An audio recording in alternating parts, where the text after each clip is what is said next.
깔세, 연세 등 변종 임대차 계약이 점점 많이 등장을 하고 있다고 합니다.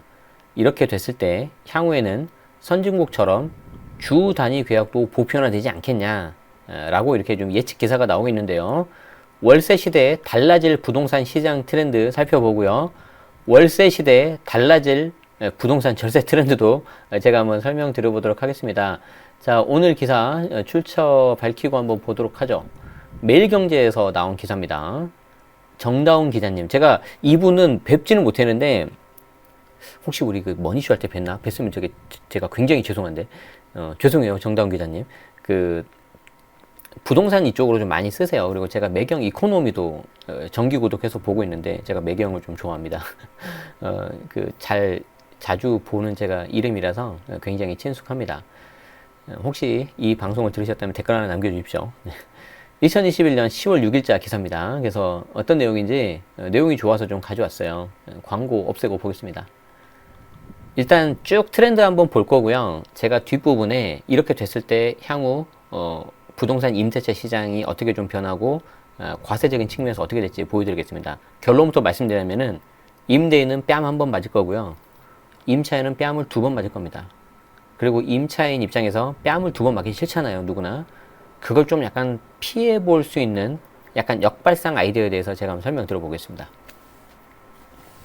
저금리 기조와 임대차법 시행 등으로 불붙은 전세난이 월세 시대를 더욱 앞당길 것으로 예고된 가운데 이제 임대 수익은 수익형 부동산뿐 아니라 주택 소유자 입장에서도 빼놓을 수 없는 체크리스트가 됐다.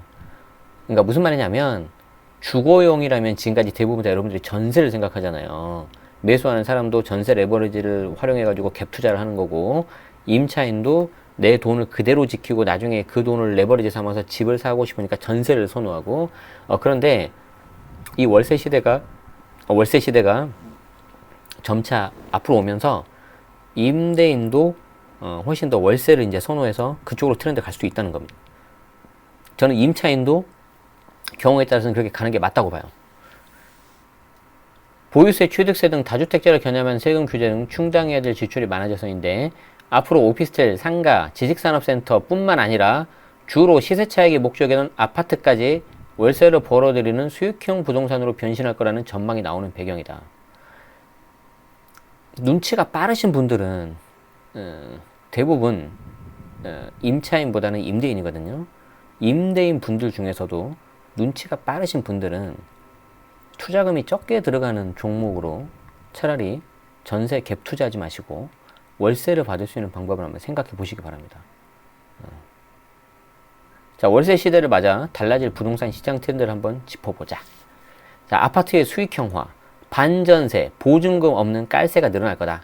자, 집주인들이 보증금을 내리고 월세를 받기 시작하고 있다. 최근 아파트 시장에서는 전세 매물 감소 현상이 두드러진다. 많이 봤었죠, 우리 기사 통해서. 원래도 각종 세금 부담으로 반전세나 월세로 돌릴 유인이 많았는데 최근에는 임대보증 보험료 부담까지 가중된 까닭이다. 뭐 이게 이제 뭐 임차인하고 협의를 해가지고 해야 될 수도 있고, 미등록 같은 경우에 등록 임대주택은 100% 그냥 다 해야 되는 거고, 뭐 100%는 아니지만 의무화가 됐고요, 그죠? 예컨대 공시 가격이 동일하게 10억 원이 두 아파트의 경우 전세 보증 6억일 때와 보증금 4억에 월세 100만 원 받을 때 비교하면 반전세 넣을 때 당연히 보증금 4억일 때가 보험료가 훨씬 싸죠. 이게 1억당 보통 한 30만 원 정도 하지 않습니까? 20에서 30 정도. 자, 사정이 이렇다 보니 일부 지역에서는 초고가 월세 고려도 속속 등장하고 있다. 자, 강남구 도곡 렉슬에서는 지난 9월 전용 84제곱미터가 보증금 8억에서 9억, 월세 240에서 260만 원에 속속 임차인을 받았다. 와우. 앞서 8월에는 대치동 레미안 대치팰리스 레드펠이죠. 보증금 11억 1,900에 월세 600. 이야, 월세 600. 자, 서초구 아리팍에서는 보증금 5억에 월세 1,000만 원. 와. 보증금 1,000만 원에 월세 1,200. 전용 130제곱미터 월세 매물이 나왔다. 진짜 뭐 그냥 장난 아니네요. 자, 이 아파트에서는 지난해 보증금 1억에서 5억, 500에서 600 정도 월세 계약이 여러 차례 있었는데 1,000만 원대 월세는 아직까지 체결된 바가 없다. 전용 113제곱미터에서 지난 5월 보증금 3억에 월세 900만 원 체결된 게 역대 최고가다. 만약 매물로 나온 월세집이 세입자를 받는다면 단지에서는 1,000만 원대 월세를 받는 첫 집이 된다. 이야, 돈 가치가 정말. 고가 월세 거래가 이루어진 곳들은 모두 최근 가을 이사철을 맞아 전셋집 씨가 마르고 보증부 월세가 빠르게 늘고 있는 지역이다. 이주연 월천재테크 대표는 우리 이주연님, 월천대사님 나오셨네요. 예, 반갑네요. 교육 여건이 좋은 서울 강남권 아파트는 집값이 오르지 않는다 해도 학군 수요가 풍부해서 월세가 잘 나온다. 깡통 전세가 걱정되거나 은행 대출이 여의치 않은 세입자도 보증부 월세를 선호하는 경향이 강하다.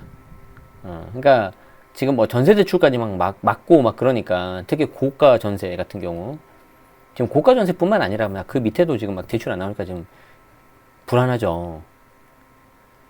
자, 시장이 이렇다 보니 최근에는 깔세, 연세 같은 변종 임대차 계약서도 심심치 않게 들린다. 깔세는 임차 계약 기간에 대한 월세를 한꺼번에 미리 지급하는 계약 형태다. 연세는 1년치 임대료를 지급하는 방식이다. 이제 좀 은어 같은 거죠. 이쪽에서 이제 쓰고 있는 뭐 깔세, 임차 계약 기간에 대한 월세를 한꺼번에 뭐 6개월이면 6개월치, 연세는 말 그대로 이제 1년치 임대료, 이제 선세라고도 이제 불리죠. 먼저 내는 세금. 주로 상가나 오피스텔에서 보증금 없이 단기 임대료 줄 때 사용했지만 최근에는 목돈을 마련해서 아파트 빌라 보유세나 대출 이자를 충당하려는 집주인이 들면서 깔세, 연세 계약이 나타나기 시작한 거다. 다만 1년 미만 단기 같은 경우에는 주택임대차 보호법 적용받기 어렵다. 이건 좀 약간 의외인데? 할 수 있지 않나? 어쨌든 이미 월세를 한꺼번에 몰아내는데 거주기간 도중 집이 경매에 넘어간 경우 최우선 변제권을 확보하기 어려울 가능성도 있다. 그렇죠? 자, 심교훈 건국대 부동산학과 교수는 국내 월세 수요가 다양해지는 만큼 이들 수요를 보호하는 보다 정교하게 다듬어진 제도가 필요하다. 다주택자 딱지를 피할 요령으로 아예 주택수에 포함되지 않는 수익형 부동산으로 눈돌리는 현상 역시 더욱 두드러질 전망이다. 아파트 시장은 LTV, 세금 부담 등 규제가 집중된 반면 수익형 부동산은 상대적으로 문턱이 낮아서다. 다만 지난 몇 년간 높아진 부동산 가격과 공실 부담의 상가 투자 수익률은 다소 주춤했지만 이런 분위기에 최근 지식산업센터 투자 열풍이 한창이다. 지식산업센터는 주로 개인 사업자가 입주하는 상가와 달리 법인이 장기 계약 후 입주하기 때문에 한번 임차인을 확보하면 임대료가 밀리거나 갑자기 공실이 발생할 위험이 적은 편이다. 맞아요. 네, 맞아요. 최근에는 중소벤처기업이 입주하는 사례가 늘어나서 수요가 탄탄하다. 다 그런 건 아닙니다. 이것도 옥석을 좀 가리셔야 돼요. 올해 말까지 최초 수분양자가 사무실 직접 사용하면 취득세 50% 가면 되고 재산세도 가면 되고, 그러니까 실제 사용하는 용도에 저렇게 세제 감면이 있고, 특히 저거를 최초 분양 받아야 돼요. 우리 주택임대 사업자 그거랑 비슷합니다. 그래서 최초 분양을 받으면서 내가 직접 사용해 버려야 돼요. 그래서 저 같은 경우는 사업 아이템이 있으신 분들은 무조건 이거는 그냥 저는 분양 받으라고 해버려요. 왜냐하면 내가 월세 내느니 차라리 그 월세 내는 걸로 대출 이자 내는 게 훨씬 낫습니다. 그리고 갖고 있다 보면은 사업 열심히 하다 보면 사업도 잘 될 거고, 뭐 시세 차익은 덤으로 내가 가져가는 거기 때문에, 그래서 이거는 무조건 가져가시는 게 좋아요. 물론 아무 데나 사시면 안 되고, 이왕이면 서울 안쪽으로 사십시오. 수도권 외곽 쪽은 좀 그렇고. 자, 무엇보다 이제 지산 같은 지식산업센터 지산이라고 하죠. 상대적으로 분양가가 낮은데 대부분 평당 1,000만 원 이하. 이건 저쪽 바깥쪽. 지금 서울은요, 지금 장난 아닙니다, 지금. 특히 문정, 성수 이쪽은 장난 아닙니다. 그리고 이제 대출 그래도 잘 나온다는 게 좀 매력적이죠. 그래서 저는 이거를 이제 투자용도 좋은데, 실사용자 분들을 좀 생각하시면 좋을 것 같아요. 자, 해외 사례는 어떻냐? 해외 사례 좀 간단히만 보죠. 보증금은 뭐 2개월치만 하기도 하고, 미국은 정부가 임대료 지원한다. 전세 제도가 없는 미국, 영국 이런 선진국에서는 월세가 일반화된 제도다. 뭐 이거는 전세가 없죠. 그렇다고 월세가 선진국으로 가는 길이라면 두 팔 벌려 환영해야 되는 거냐? 그건 아닐 거예요. 그리고 공급, 수요가 있는 곳에 공급이 있다고, 이 임차인 입장에서는 아무래도 내 재산을 지켜가면서 그걸 레버리지 삼아서 내 집 마련할 수 있는 전세가 그래도 좋거든요. 그래서 어떻게든 전세 공급은 계속해서 있을 겁니다. 아예 없어지는 않을 거예요. 제가 장담하는데. 자, 결론만 말하면 그렇진 않다. 선진국은 월세 임대료가 결코 낮은 편은 아니지만 임차인을 보호하기 위한 제도가 잘 갖춰져 있고, 월세만 내면 의료나 육아, 교육 등은 사회보장 시스템으로 해결되기 때문에 체감하는 부담이 크지 않은 편이다. 우리도 이렇게 될까요? 그럴 수도 있고요. 우선 우리나라처럼 민간 임대 사업자가 많은 미국에는 집주인과 세입자 모두를 위한 공공주택청이 있다. 우리로 치면 국토교통부 정도 되겠네요. 공공임대주택 임대료는 조정된 가구 소득의 30%로 설정을 하고 모든 주에서 주택청이 임대료를 책정한다. 민간 임대주택의 경우 월세가 임차인 소득의 30%보다 비싸면 공공주택청이 부족한 임대료 차익을 임대인에게 내준다. 집주인과 세입자가 장기간 안정적으로 윈윈하는 구조다.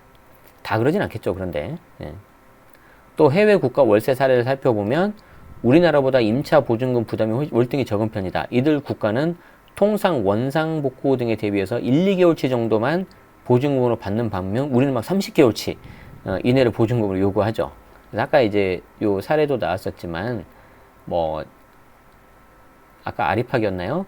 뭐 보증금 5억에 월세 1,000만 원. 이게 50개월치잖아요. 그쵸? 뭐 보증금 1억에서 5억이면은 500만 원에서 600만 원대.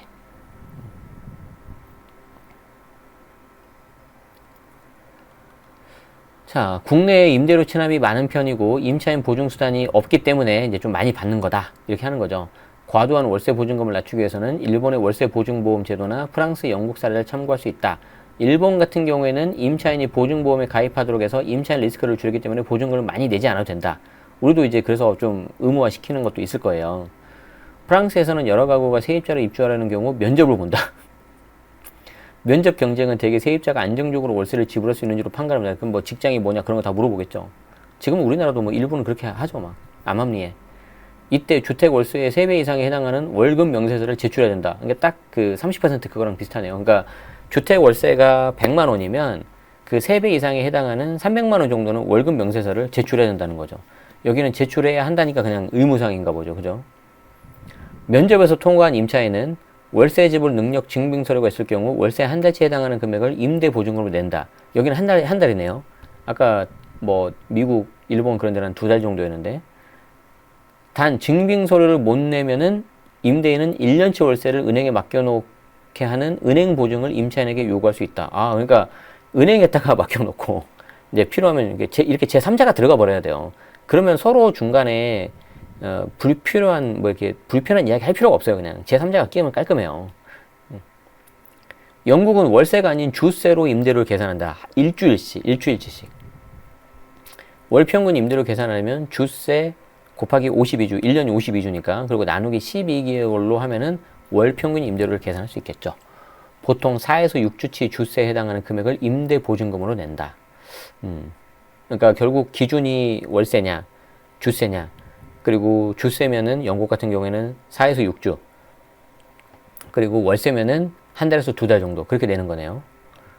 런던의 경우 임대료가 비싸기로 유명하지만 월 임대료가 소득의 3분의 1을 초과하지 못하도록 한 중산층용 런던 리빙 렌트가 있다. 이런 거 좋네요. 네, 아까 그 미국에 있던 거하고 좀 비슷하네요. 주택청에서 하는 거. 저렴한 임대료 먼저 입주한 후에 장기간 거주하면서 그 집을 구입할 수 있도록 돕는 런던시 주택 정책인데 정부 보조를 받는 비영리 단체가 런던 평균의 3분의 2 수준의 낮은 임대료로 거주할 수 있는 주택을 건설한다. 대상은 무주택 런던 중간소득층이다. 대신 비영리 단체는 세입자가 10년 이내에 주택을 소유할 수 있도록 저축을 돕는다. 그런데도 불구하고 저기도 집값이 너무 비싸니까 막 힘들겠죠. 자, 이제 뭐 우리나라하고 외국을 좀 보면서 이제 이 기사를 쓰신 기자분은 이제 월세 시대가 점점 도래하면서 전세가 아예 사라질지 어쩔지는 모르겠지만 이 월세 비중이 점차 커지지 않겠냐. 그리고 월세 비중이 커지면서 이미 하고 있는 다른 나라들처럼 비슷하게 갈 수도 있겠다라는 건데 이게 이제 월세 시대에 달라질 부동산 시장 트렌드인데 자, 그러면 여러분들 어떻게 되겠습니까? 우리는 그래도 세금에 대해서 하는 방송이니까 월세 시대에 달라질 부동산 절세 트렌드를 봐야 되잖아요.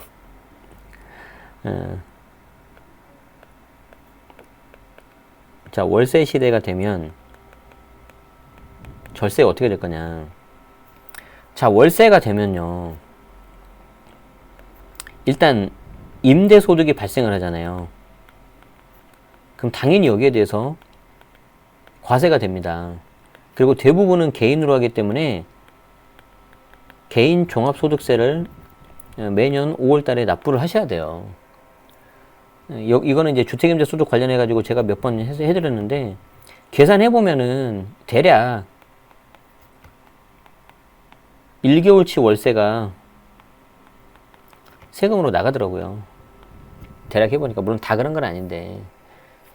그리고 이제 여기서 조심하셔야 되는 게 뭐냐면, 이때 임대소득 과세가 되느냐, 이거는요, 기준이 부부 합산 주택수예요. 부부 합산 주택수. 이때 핵심이에요. 부부 합산입니다. 자, 그럼 생각을 해보세요. 일반적인 케이스를 봅시다. 일반적인 케이스. 다주택자 경우에. 일반적인 케이스를 보면은 1주택은 거주를 해요. 1번 주택은. 2번 주택은 이제 세를 놓겠죠. 이때 세를 놓을 때 전세 또는 월세인데 앞으로 이 월세가 늘어난다는 거잖아요. 자, 그러면 우리 배우셨죠? 부부합산 주택수에서 주택수가 2개면 뭐에 대해서 과세한다? 월세에 대해서 과세하는 거예요. 물론 주택수가 부부합산 3주택이면 월세, 전세 다 되고. 자, 그래서 결론이 뭐냐면은 주택 임대소득입니다. 주택 임대소득 과세 대상은 계속 늘어날 겁니다. 이게 핵심이에요. 이게 핵심. 월세 시대가 오면은 주택 임대소득 과세 대상은 무조건 늘어나게 돼 있어요. 과세 요건 자체를 갖춰서도 그렇고요. 또 이게 포착도 쉬워요. 월세가 훨씬 쉬워요. 그래서 세부담은 무조건 될 수밖에 없다. 자, 그럼 생각을 해봐요. 여기 지금 임대인이 계산해보니까 1개월치 월세 나간다 그랬잖아요. 1개월치 월세. 그럼 어떻게 되겠어요? 이럴 때 드는 게 이제 본전 생각입니다. 본전 생각. 야, 세금으로 나가니까 좀 아쉽잖아. 좀 월세 좀 올리지 뭐. 그렇게 올라가게 돼 있고, 요즘에 그래서 변태적으로 하는 게 뭐예요? 막 관리비를 막 올려버리죠. 근데 이제 관리비를 막 올려버려가지고 하는데 그것도 좀 이슈가 있긴 있어요. 포착이 안 돼서 그렇지. 그래서 지금, 제가 텔레그램에도 공유 드리고 했지만, 그러니까 그렇게 비정상적인 관리비를 했을 때, 일정 요건 이하에는 지금 그게 과세 사각지대에 있어서 신경 안 쓰는데, 거기까지 이제 그거 적용하는 거를 지금 더불어민주당에서 법안을 발의했더라고요. 임차인 보호를 위해서 그렇게 해야 된다고 봅니다. 자, 그런데 어쨌든 이 월세 시대가 되면 주택임대소득 과세 대상은 당연히 늘어날 수밖에 없고, 그에 따라서 세부담이 늘어나니까 이 늘어나는 세부담을 어디로 갈 거냐, 이 늘어나는 세부담을 어디로 갈 거냐, 이거는 여러분들이 다 아시잖아요. 이 늘어나는 세부담은 어떻게 됩니까? 1번 그냥 임대인 혼자 독박 쓴다. 2번 임대인, 임차인 나눠서 한다. 3번 임대인이 임차인에게 전가하려고 한다. 자, 1번, 2번, 3번 중에서 몇 번입니까? 1번, 2번, 3번 중에서 몇 번이죠? 한번 남겨줘 보시죠. 그냥 본인 생각을 하지 마시고, 우리가 지난 임대차법 3법 시행되고 지금 1년 넘었잖아요. 한번 봐보세요. 어떻게 됐는지. 몇 번인지. 대부분 3번 아니에요? 내가 임대인이니까 3번이라 하지 마시고, 임차인이라고 생각해 보시고. 아직도 1번이라고 생각하시는 분은 그 세상을 굉장히 아름답게 보시는 분이에요. 사실 그런 분들이 많으면 이 세상은 좀 더 나아질 수 있습니다. 문제는 뭡니까? 대한민국만 그런 사람들이 있으면 상관이 없죠. 근데 대한민국은요, 하다 보면 가끔은 일본하고도 싸워야 되고, 중국하고도 싸워야 되고, 미국하고도 싸워야 되고, 주변이 다 강대국이잖아요. 그러면 우리나라만 착하면 안 돼요. 주변 애들이 전부 다 착해야 돼요. 전 세계가 글로벌리하게. 그건 거의 불가능이죠. 하다못해 저희 애가 지금 1학년인데 우리 1학년에 다니는 애들이 한 30명도 안 되거든요. 그 중에 좀 미안하지만 말썽 부린 친구 한 명 있더라고요. 근데 그 친구가 가끔은 저희 애도 괴롭히고, 보니까 다른 친구들도 하고 가지고 굉장히 담임선생님이 속 썩이는 것 같아. 아이가 30명도 통제가 안 되는데 무슨 전 세계가 돼요. 자, 1번으로 생각하시는 분들은 세상을 너무 아름답게 보시는 게 때로는 힘들 때가 있습니다. 임대인하고 임차인이 사이좋게 나눠서 낸다? 이것도 거의 불가능이고요. 임대인은 어떻게든 임차인한테 전가하려고 하죠. 그럼 이제 임차인은 거기에 대해서 대응을 하거나 아니면 이제 다른 방식으로 튕겨져 나가야 되는 겁니다. 자, 그래서 저는 한편으로는 만약 임차인이라면 약간 좀 생각을 바꾸실 필요가 있다고 봐요. 생각을 바꿔야 된다. 자, 예를 들어서 강남에 30억 하는 30평대가 있다고 합시다. 전세가 뭐 23억이에요. 월세가 5억에 200이라고 하겠습니다. 200만원.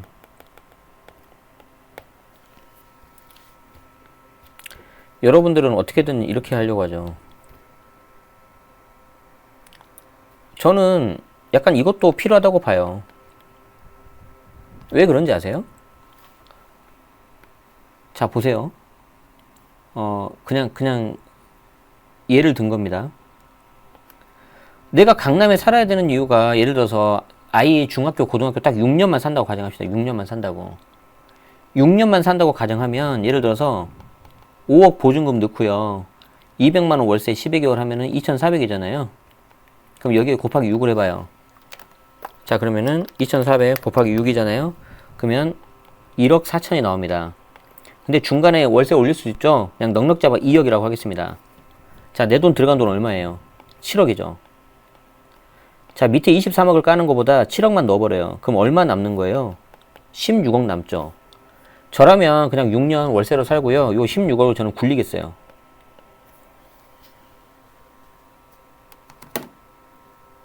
이게 낫지 않을까요? 저라면 그렇게 할 것 같아요.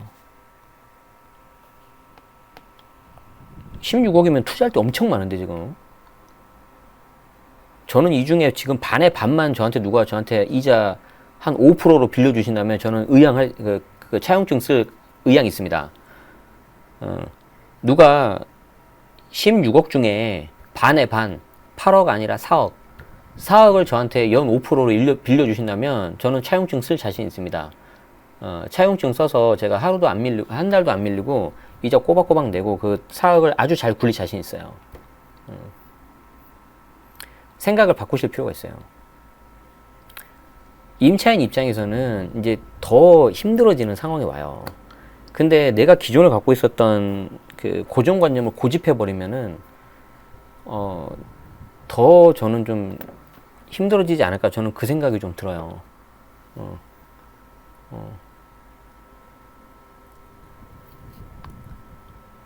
근데 이제 제가 이런 사례를 들면, 아니, 나는 강남 30억에 갈 수 있는 것조차도 없는 사람인데 무슨 이런 걸 하느냐. 아니, 그러면 제가 실제로 한 거거든요. 저는 서울에서 좀 외곽지에 있었어요. 중랑구에 있었어요. 그때 정말 5천에 30, 뭐 1억에 50 이런데 그냥 월세 살았었어요. 월세. 그리고 여기 5천, 1억에 대한 보증금은 대출 받고. 그래서 제가 이게 중랑구에서 판교로 왔다 갔다 할 때 이게 통근 시간이 3시간 반에서 한 4시간 걸렸거든요. 이때 제가 한쪽 무릎이 안 좋아졌어요. 오른쪽이. 지금도 안 좋아요. 제가 이 오른쪽 다리 하나가 다 안 펴져요. 다 무릎이. 그래서 분당 서울대병원, 서울 아산병원 가서 처치 받은 게 뭐냐면 쌀 10kg짜리 가지고 그냥 누르고 있으라고 밤에 잘 때. 하마터면 거기 돌팔 의사 만나가지고 제가 그 칼 댈 뻔했어요. 무릎에다가. 그랬으면 제가 얼마나 후회했을까요, 지금.